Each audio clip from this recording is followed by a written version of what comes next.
الحمد لله والصلاة والسلام على رسول الله وعلى آله وصحبه ومن والاه. أشهد أن لا إله إلا الله وأشهد أن محمدا عبده ورسوله صلى الله عليه وسلم. أعوذ بالله السميع العليم من الشيطان الرجيم. اللہ تبارک و تعالی فرماتے ہیں ما اصاب من مصیبت الا باذن اللہ. کوئی بھی مصیبت دنیا میں آتی ہے وہ اللہ کی اجازت سے ہی آتی ہے، اللہ کے حکم سے، اللہ کی اجازت سے ہی آتی ہے. دوسرے مقام پر اللہ تعالیٰ فرماتے ہیں کہ جو تکلیف بھی تمہیں آتی ہے وہ تمہارے ہاتھوں کی کمائی ہے. تو ہاتھوں کی کمائی کے باوجود رب کی اجازت کے بغیر تکلیف نہیں آتی. اللہ تبارک و تعالی معاف کر دیتا ہے. وَيَعْفُو عَنْ كَثِيرٍ. کچھ گناہوں پر پکڑ کرتا ہے، سب پر نہیں کرتا. بہت زیادہ معاف کر کے کچھ پر ہلکی سی پکڑ دنیا میں کرتا ہے تو اللہ کی اجازت سے ہی تکلیف آتی ہے، مگر وہ ہمارے ہاتھوں کی کمائی ہی ہوتی ہے. اللہ تبارک و تعالیٰ فرماتے ہیں وَلَوْ يُؤَاخِذُ اللَّهُ النَّاسَ بِمَا كَسَبُوا مَا تَرَكَ عَلَى ظَهْرِهَا مِن دَابَّةٍ. اگر ہم ساری ہاتھوں کی ساری کمائی پر پکڑ شروع کر دیں، تمام گناہوں پر پکڑ انصاف کے ساتھ شروع کر دیں، تو دنیا میں کوئی بھی رہنے کے قابل نہیں ہے، کوئی بھی نہیں رہ سکتا. سب اس لائق ہے کہ ان کو ختم کر دیا جائے. لیکن اللہ تعالیٰ معاف کرتا ہے اور تھوڑے پر پکڑتا ہے، تو اس کی اجازت اکثر گناہوں پر نہیں ہوتی پکڑنے کی، کہیں کہیں اجازت دے دیتا ہے تو بندے کو تکلیف آ جاتی ہے. اور یہ سب چیزیں اللہ تعالیٰ نے پہلے سے لکھی ہوئی ہیں. ہر چیز پہلے سے لکھی ہوئی، یہ ہوگا یہ نہیں ہوگا. اور میں نے آپ کو بتایا تھا جو انسان کے امتحان سے متعلق کام ہیں، نماز روزہ ہے، عقائد ہیں، اعمال ہیں، معاملات ہیں، ان کو امور شرعیہ بولتے ہیں. ان میں امتحان ہے اور ان میں ہی انسان کو اختیار ہے. اور جو امور تکوینیہ ہیں جن میں انسان کا امتحان نہیں، ان میں ان کا اختیار بھی نہیں. جیسے کب پیدا ہونا ہے، کب مرنا ہے، کس خاندان میں پیدا ہونا ہے، یہ گردن آگے مڑتی پیچھے کیوں نہیں مڑتی، یہ سب چیزیں اس میں امتحان نہیں ہے اور یہ ان میں اختیار بھی نہیں ہے. تو جو اللہ تعالیٰ نے پہلے سے لکھ رکھا ہے ایسے ہوگا ایسے نہیں ہوگا، اور جیسے لکھا ویسے ہی ہو رہا ہے. میں نے آپ کو بتایا تھا کہ جو بندے نے یا لوگوں نے یا کائنات میں ہونا تھا وہ اللہ نے پہلے سے لکھا ہوا ہے. یہ نہیں کہ جو اللہ نے لکھا ہے وہ انسان کو کرنا پڑے گا، یہ نہیں مطلب. پھر وہی بات آ جاتی ہے تکوینی امور تو ویسے ہی کرنے پڑیں گے جیسے اللہ نے لکھا ہے، ان میں انسان مجبور ہے. اور جو شرعی ہیں ان میں انسان کو اختیار ہے. ہوتا ویسے ہی ہے جو اس نے پہلے سے لکھا ہوا ہے، کیونکہ اس کا علم برحق ہے، پرفیکٹ ہے، لیکن اس کے لکھے کی وجہ سے ہمیں نہیں کرنا ہوتا، بلکہ انسان کو اس میں اختیار ہے. تو یہ جو پہلے سے لکھا ہوا ہے اور ویسے ہو جاتا ہے، اس لکھے کا کیا فائدہ ہے؟ پہلی بات تو یہ کہ کوئی بھی بلڈنگ بنتی ہے تو پہلے سے ہی اس کا نقشہ بنتا ہے، اس کا BOQ نکلتا ہے، بل آف کوانٹٹی، اتنا سیمنٹ، اتنی ریت، اتنی بجری، اتنی اینٹیں، اور اس میں اتنا پانی، اتنی مزدوری، اتنا خرچہ، اور اس کا وقت. حتیٰ کہ حرم پاک کی بلڈنگ بن رہی تھی تو اس پہ روزانہ اسکرین لکھی ہوئی تھی بہت بڑی، تو روزانہ ایک دن کم ہو جاتا تھا، اتنے ہزار دن، اگلے دن ایک کم، اگلے دن ایک کم، اور جب وہ 0 ہوئی تو وہ بلڈنگ بن چکی تھی. لیکن انسان کا علم، اس کا اندازہ پھر بھی غلط ہو جاتا ہے. کوئی نہ کوئی رکاوٹ آ جاتی ہے، بارشیں شروع ہو جاتی ہیں، بلڈنگ رک جاتی ہے، پڑوسی سٹے لے آتا ہے تب بھی رک جاتی ہے. اور یہ بھی ہوتا تھا پہلے تو کہ کٹائی شروع ہو جائے گندم کی تو مزدور شارٹ ہو جاتے ہیں تو کام لیٹ ہو جاتا ہے، یہ سب چلتا ہے۔ لیکن رب ذوالجلال نے جو لکھا ہے ویسے ہی ہوتا ہے، کیونکہ اس کا علم پرفیکٹ ہے۔ تو پہلے سے لکھے ہونے کا کیا فائدہ؟ پہلا فائدہ یہ کہ جو فائدہ آپ کو نقشہ بنا کر بلڈنگ بنانے کا ہے، وہی کائنات کے رب کو ساری دنیا کا پہلے لکھ دینے کے بعد کرنے کا۔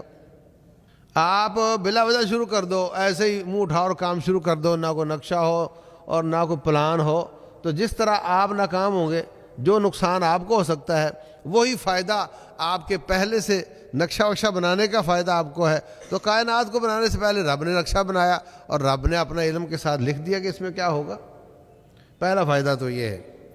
دوسرا فائدہ یہ ہے کہ جو نقصان ہمارا ہوتا ہے، اللہ محفوظ رکھے، کسی کا بیٹا فوت ہو گیا، کسی کا ایکسیڈنٹ ہو گیا، ٹانگ ٹوٹ گئی، کسی کے پیسے چوری ہو گئے، تو وہ چونکہ اس کو علم ہے، وہ مسلمان ہے کہ یہ پہلے سے لکھا ہوا تھا اور اس میں میرا اختیار نہیں ہے، بس اوقات اختیار ہوتا بھی ہے، تو وہ یہ کہہ کے اپنے آپ کو تسلی دے دیتا ہے کہ یار پہلے سے لکھا ہوا تھا، فلم پہلے سے ہی تیار تھی، مجھے اب نظر آئی ہے، تو اتنا پریشان ہونے کی ضرورت نہیں۔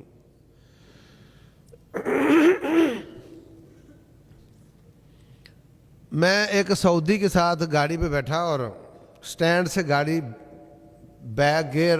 پچھلی طرف نکالی تو پیچھے گاڑی آ رہی تھی، ہماری گاڑی اس سے ٹکرا گئی، تو دیکھتے ہی دیکھتے گاڑی خراب ہو گئی، اس کی بھی ٹوٹ گئی، ہماری بھی ٹوٹ گئی۔ تو میں بہت پریشان اور بڑا افسوس کا اظہار کر رہا ہوں۔ تو وہ سعودی بھائی کہنے لگا پریشان کس بات سے ہوئے ہو؟ پہلے سے لکھا ہوا تھا، ہمیں اب پتہ چلا ہے، تو کیا ہوا؟ قدر اللہ ما شاء فعل، اللہ نے لکھا تھا، ہو گیا، بس بات ختم۔ اب افسوس اور لڑائی اور گالیاں، اور اس کے بعد بھی تو وہی ٹھیک ہی کروانی ہے نا، گاڑی تو ٹھیک ہی کروانی ہے نا، تو خوش ہو کے ٹھیک کروا لو یار۔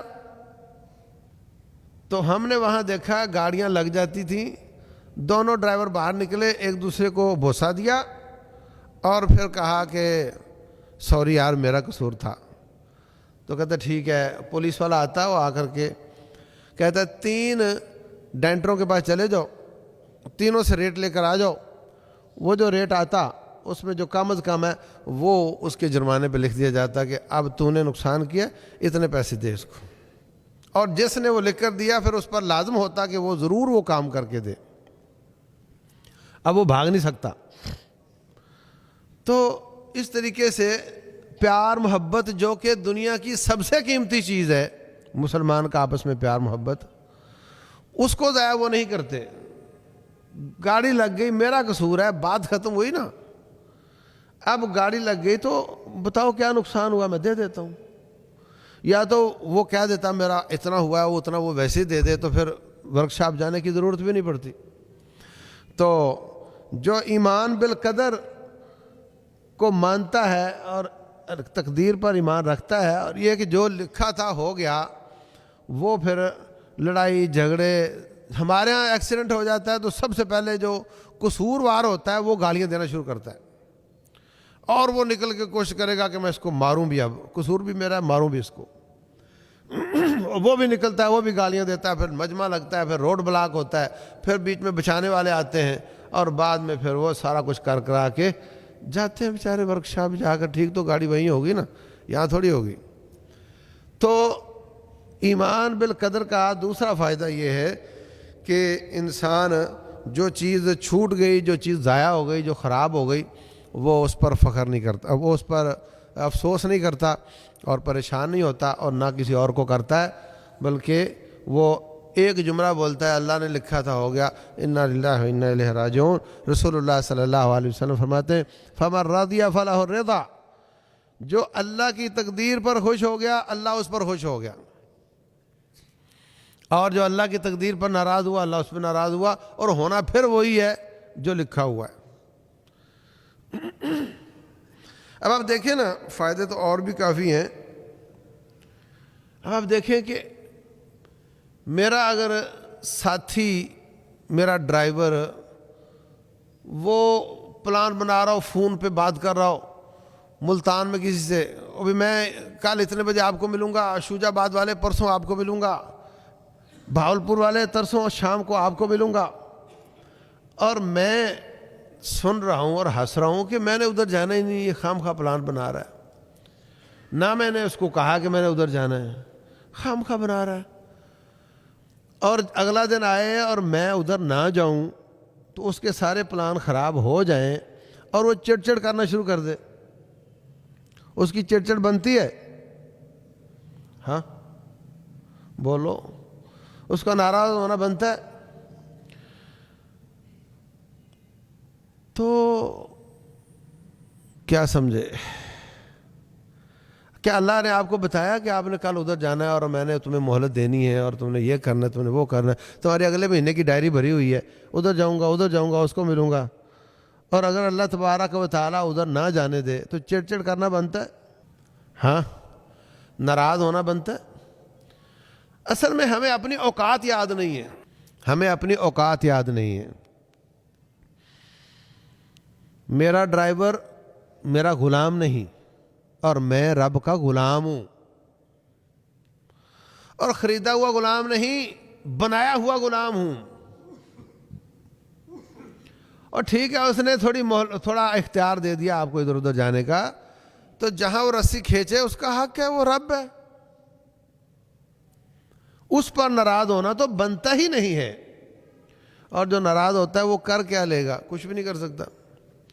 اس لیے کچھ بھی ہو جائے اللہ تعالیٰ کی رضا پر خوش رہنا چاہیے. اور ایک جملہ، قدر اللہ تعالیٰ کی تقدیر، جو اس نے چاہا ہو گیا، ہم اس کی چاہت پر راضی ہیں. اتنا جملہ بولو اور اپنا کام کرو. افسوس، پریشانیاں اور مصیبتیں اور واویلا، اس کی کوئی ضرورت نہیں. زبان سے گلے سے آواز نکلی نہ شکری کی تو اللہ ناراض ہو جاتا ہے. اس لیے فوائد اس کے انشاءاللہ مزید عرض کریں گے. اللہ تبارک و تعالی تقدیر پر ایمان مضبوط فرمائے اور اس کی رضا پر خوش رہنے کی توفیق دے.